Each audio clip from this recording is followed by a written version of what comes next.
Hello and welcome everybody. I'm Stephen and I'm a popular investor on eToro. Thanks very much for listening to my video today, and as usual, if you could please remember to like this video and subscribe to my channel, that will be super.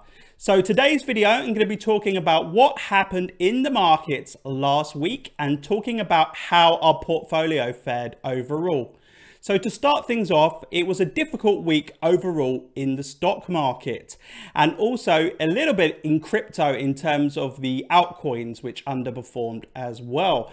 So overall, our portfolio actually held up pretty well. Our portfolio was up over 0.5%. So nothing really major, but if we compare that to the indices, which were down quite significantly, with the S&P 500 down 1.5% and the Nasdaq down 2.5%, I think that was a very good week overall, and we played a very good defense, which is very important in volatile times like this, to try and hold on as much as possible and prepare for future growth. So the markets were very volatile last week, and the reason why the markets were very volatile was down to a number of reasons. One, there was a very important Federal Reserve meeting which occurred in the US, in which they were talking about, first of all, they talked about speeding up the tapering process, and what that meant was that they are going to scale back the amount of assets that they buy from $60 billion per month to $30 billion per month, starting in January, and they hope to completely finish that tapering process in March. The second important point people were looking at was what they would do about interest rate hikes.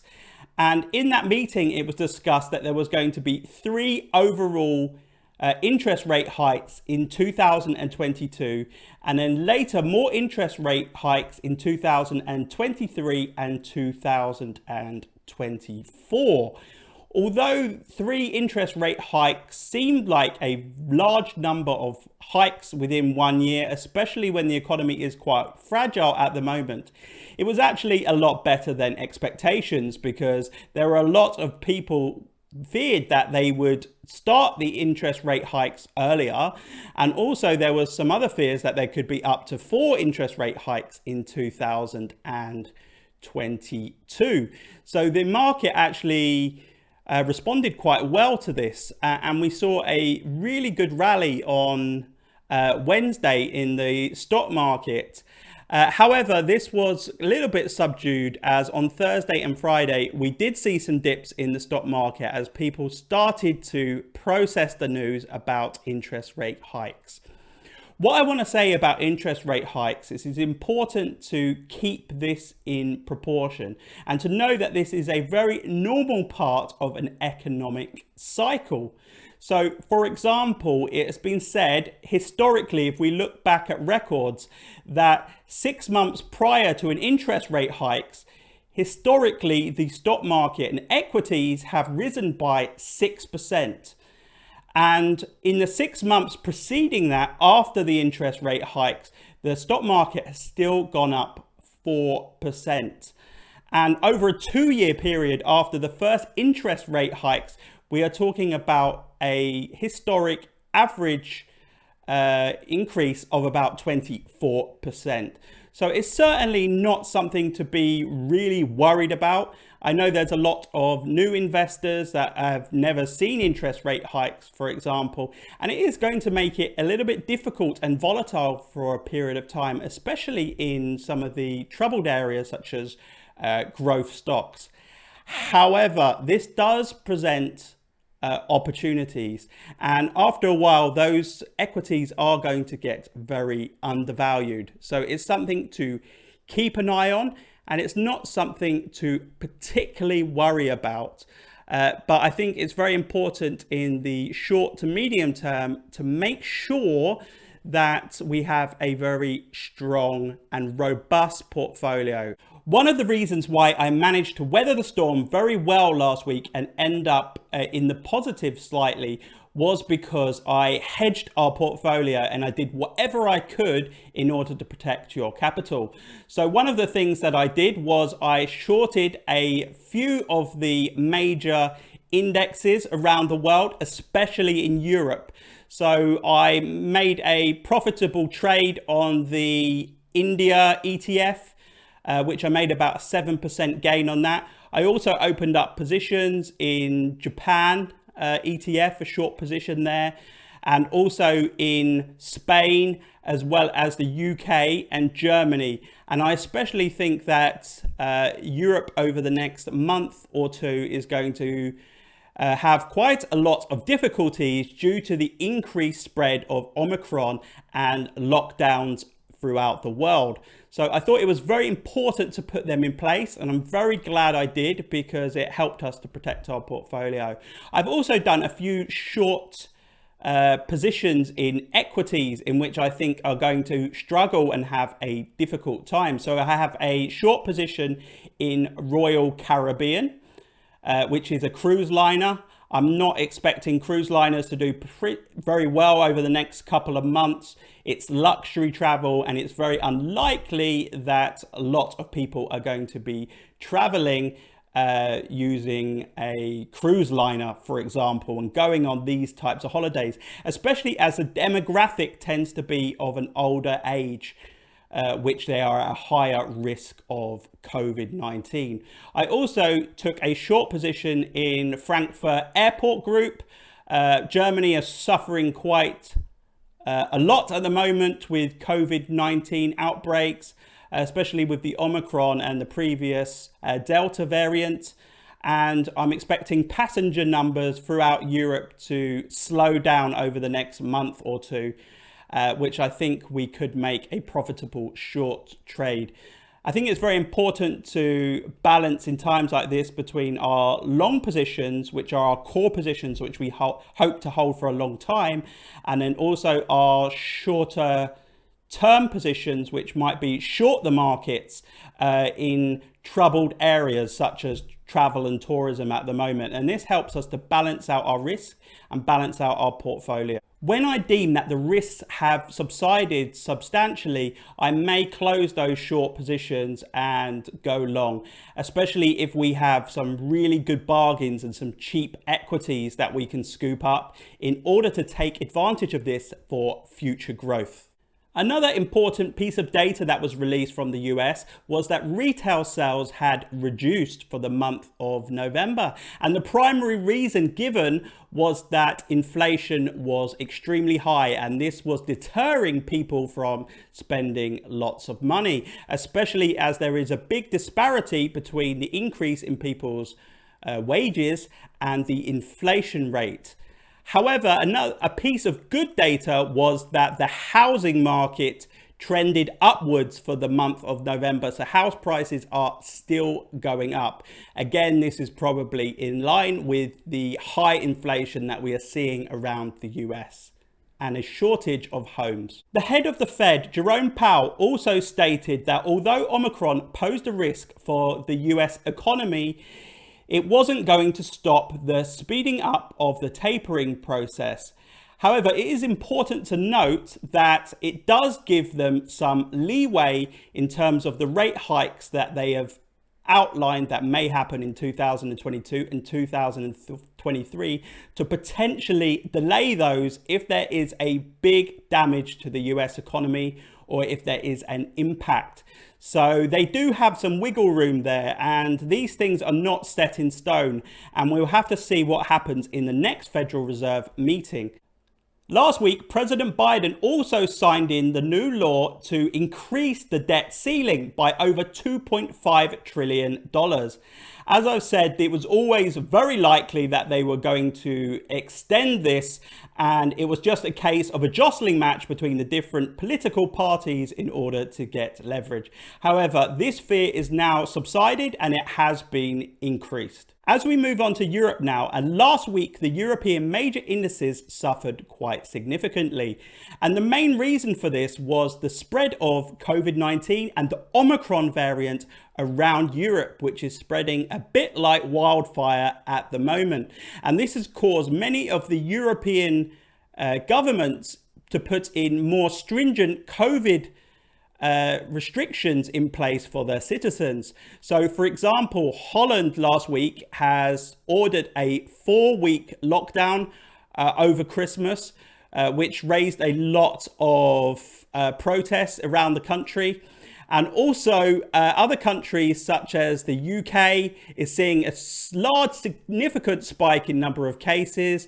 Obviously, there's restrictions in place now where you have to show your vaccination card before you go into major public places indoors. People are being asked to work from home. We are also seeing mandatory vaccinations required now from UK and Germany in terms of health care workers. And other countries around the world are kind of starting to brace themselves for lockdowns. I personally believe that it's quite likely that the UK is going to go into lockdown, possibly after Christmas or early into January 2022. I think that there is a lot of cases around the country and it's really starting to spread. So I think a lockdown, although it's not ideal, is probably prudent at the moment.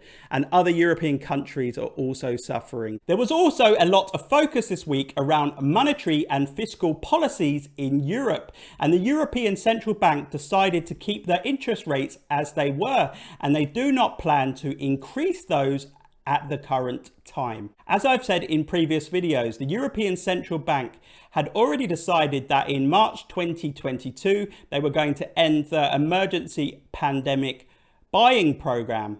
However, what they did say is that they were going to ease that transition by increasing the amount of asset purchases up until March 2022. So that could be good for some liquidity further into the market in Europe. The Bank of England in the UK also decided to surprisingly increase their interest rates to 0.25%.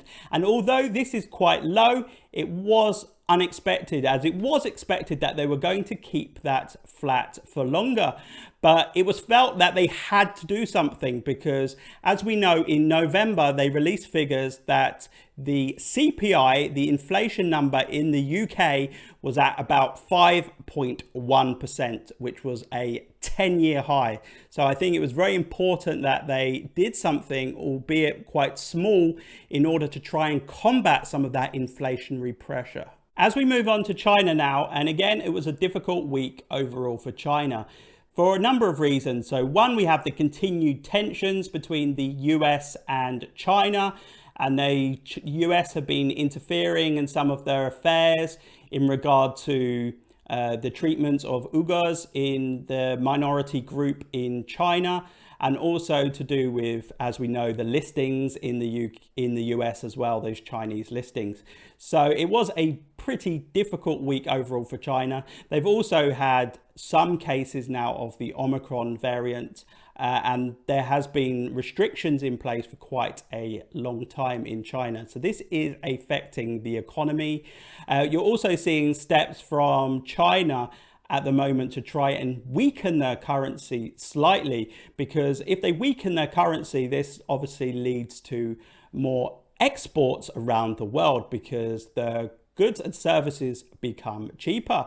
So we've actually seen steps where the Chinese government are making it easier now and taking away some of the really difficult processes in place that were required in order to change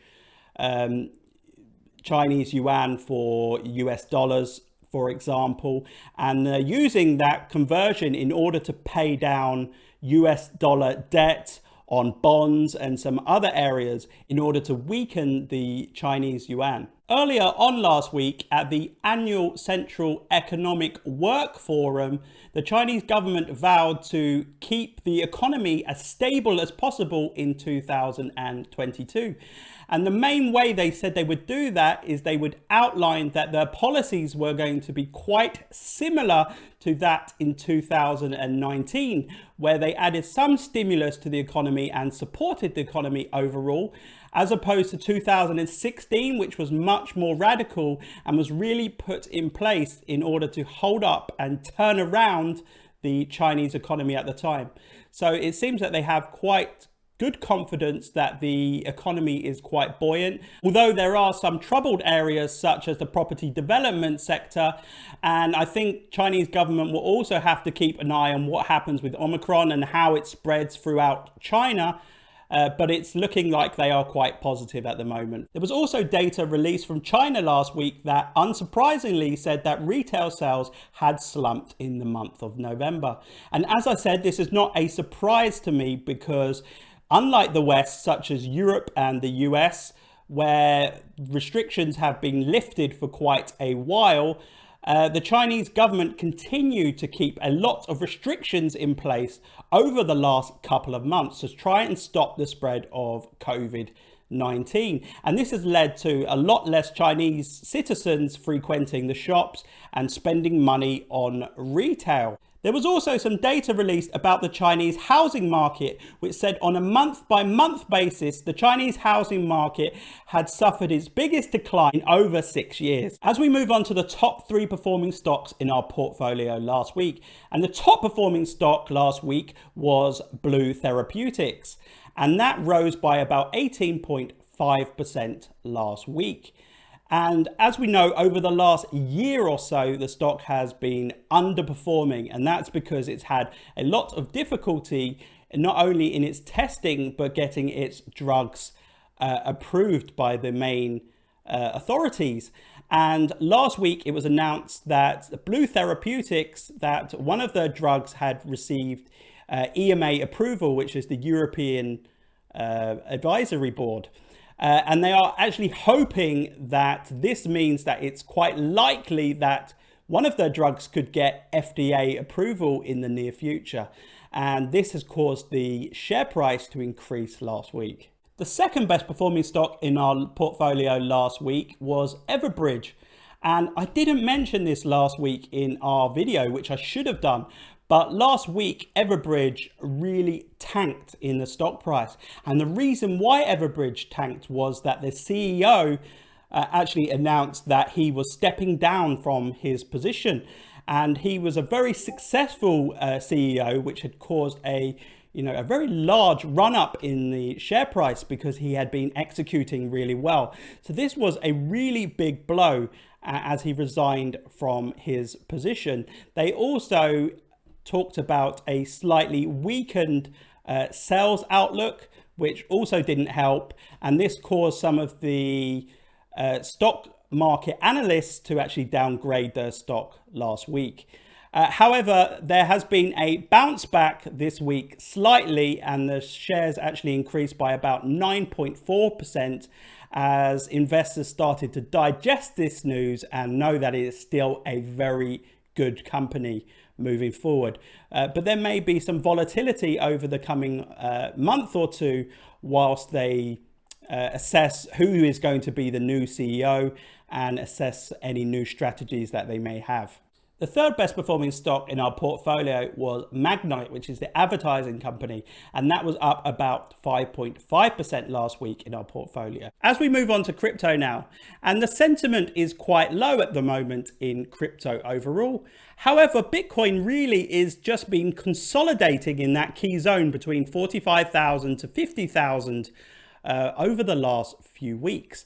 And I think it's a big battle at the moment between the bulls and the bears. And as I've said before, I think that 53,000 is a key point for us to break through and to sustain, as this is the average short-term hodler buying price. And there could be some selling pressure around that 53,000 mark. So if we can break through that, I think it's looking very bullish for another leg up in crypto. However, this may take a little bit of time. On the negative side, we really need to hold that $40,000 mark. And I think it's very important that we defend that mark. However, I do see things being quite positive overall in crypto, but I do think that there may be a period of consolidation first. However, there was some weakness last week in the altcoin market, especially in Ethereum and Polkadot and BNB, for example. And the main reason for this is there's still quite a lot of fear, especially around the Fed increasing the interest rates and also the Omicron variant, which is spreading around the world as well. And this does have a correlation overall with the crypto market, but especially on the altcoins, because the altcoins are a risk on asset and people are very cautious at the moment, and many people are rebalancing their portfolios. So I think once we come out the other side of this current volatility, I think we have a good chance of the altcoins rallying significantly, and I think they will even outperform Bitcoin at in Q1 2022. So it's something to keep an eye on, but I think it's important to be quite cautious at the moment. And at the moment, I'm just doing kind of short-term trades, but keeping my core positions in place in order to make sure that we have future growth. So I have done many positions within the last week or two, especially in Solana, where I have taken these short-term positions in order to accumulate many 5% profits. And this does help us to mitigate some of that volatility in our portfolio. MicroStrategies also had an investor open day last week in which Michael Saylor discussed some of his potential plans, which were not confirmed, that MicroStrategies could look to utilize their Bitcoin in order to do things such as lend out their Bitcoin. I mean, they have over 130,000 Bitcoin currently in their treasury in order to get a yield on that Bitcoin, or they could lend against that Bitcoin that they have in their treasury in order to buy more Bitcoin in the future. So I think this is pretty bullish, and I think really it's leading the path for companies and institutions who want to adopt a Bitcoin standard. And it's really kind of setting the playbook in how to do that. So I think that could potentially be very good for the market. We are also seeing another South American country embrace Bitcoin, and that country is Paraguay. And they actually put in place a new bill in the Senate, which puts regulations around crypto trading and crypto mining. And there is a lot of reports that Paraguay could be the second country in South America to ensure that Bitcoin becomes legal tender in the country. They have a lot of support by lots of the senators in Paraguay and the governors. And it's quite likely that in the future they could adopt this Bitcoin standard as well. So that could be very exciting overall for Bitcoin as more nation states start to put Bitcoin on their balance sheet and also start to use Bitcoin as legal tender in their country using the Lightning Network. As I've said previously, Polkadot have been conducting their parachain auctions over the last couple of months. And last week, the winners of those parachain auctions actually went live last week. So we saw such chains as Acala, as well as Moonbeam and Clover. They all went live last week on the Polkadot network. And this was a very important milestone for the Polkadot project overall. And I think it's going to be very good for the Polkadot price and the ecosystem in the future. The last piece of news I want to bring you from crypto last week was that Justin Sun has stepped down from the board of the Tron Foundation. And some of the reasons he's given is that he expects that the Tron network is now at a stage where it can become more decentralized and it didn't need him at the helm driving it forward further. However, very shortly after this, it was announced that he was going to become the ambassador to the small island country of Grenada and that he had always had political ambitions. So good luck to him. I don't really like Tron overall as a network. I always felt that it was more about marketing than the actual development overall of the protocol. And it's not something that I have in my portfolio. But I wish him the best of luck in his new role as the ambassador of Grenada. So I understand some of my new copiers who may have joined close to my all-time highs in November that you might be slightly down on your copies overall.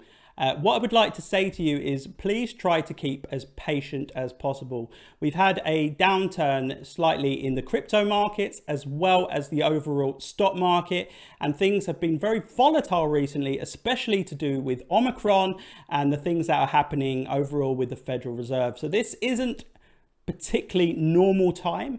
But I'm doing my absolute best to try and firefight the markets as well as possible while keeping us very well placed for future growth in our portfolio. And some of those copiers within my copy community, those that have been copying the longest, tend to have the biggest gains. However, there have been periods where we have had volatility and our portfolio has gone up and down. So please try to stay as patient as possible, and remember, time in the markets is much more important than timing the markets. Thank you very much for listening to my video today. As usual, any comments, please leave your message below. I'm happy to answer any questions that you have at any time. Also, don't forget to join my Discord group, which we have hundreds of really amazing Bees community members.